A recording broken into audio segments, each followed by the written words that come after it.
Literally no one is playing Survival Hunter in retail PvP. Today we're going to discover why that might be a huge mistake. I'm Sarcodo. I've been playing Hunter in retail WoW for a super long time and I absolutely love it in PvP. So if you're trying to figure out what spec actually matches your playstyle and not just what's the current meta, then this video is for you. Here's the thing about survival, you're not locked into one way of playing. You're a hybrid spec. You can play ranged or melee depending on what you're fighting. Against a warrior, you're kiting, using your bombs an aspect of the eagle to keep them at range. Against a mage, you don't want them casting freely, so you're closing the gap with your harpoon and you're using your melee interrupt to shut them down. Survival is about adapting to what you're fighting in the moment. So let's discuss the strengths of Survival Hunter. Adaptable. Because you're a hybrid, no matchup ever feels the same. You're kiting melee in one fight and closing in on a caster the next. You've always got a tool for whatever situation you find yourself in. Devastating burst. Your burst is built around one big ability called takedown. This hits super hard and then buffs your damage straight after. If you pair that with your other burst cooldown,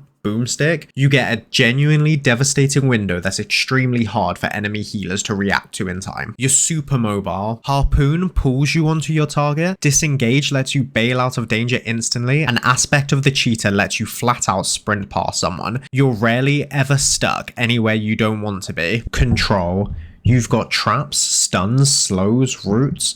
You're not just dealing damage, you're actively controlling how the fight plays out. Now let's go over the weaknesses. You're squishy without your defensives up. Your mobility helps you avoid getting caught, but if a heavy melee actually catches you without your disengage or your aspect of the turtle ready, you go down really fast. Your passive mitigation is low compared to tankier specs. Boomstick needs real positioning awareness. It's a super strong burst tool, but it fires in a wide cone, and if the enemy healer is trapped near your kill target and you're not careful with your positioning, you can accidentally break the freezing trap. It's quite punishing to misplay. Specs with heavier passive tankiness can get away with mistakes. Survival can't. You mistime your harpoon or your takedown window and you don't just lose some damage, you can lose the whole fight. A lot of your abilities rely on your pet. Kill command, takedown, master's call, they all need your pet to be alive to work. If the enemy team kills your pet, you lose a big chunk of your kit. Before we get to the verdict,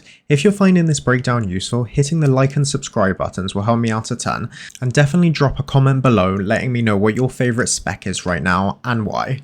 So, with all that in mind, who's actually going to enjoy playing Survival Hunter? If you like being the tactician, not just the brute force fighter, you're never just standing there trading hits, you're constantly adapting, reading the fight and adjusting, kiting when you need range, closing in when you need pressure, always thinking 2 steps ahead. If you like playing smart instead of just playing SM Orc, this is your spec. You dictate the terms of engagement, not your opponent. And that's exactly why sleeping on this spec is a mistake.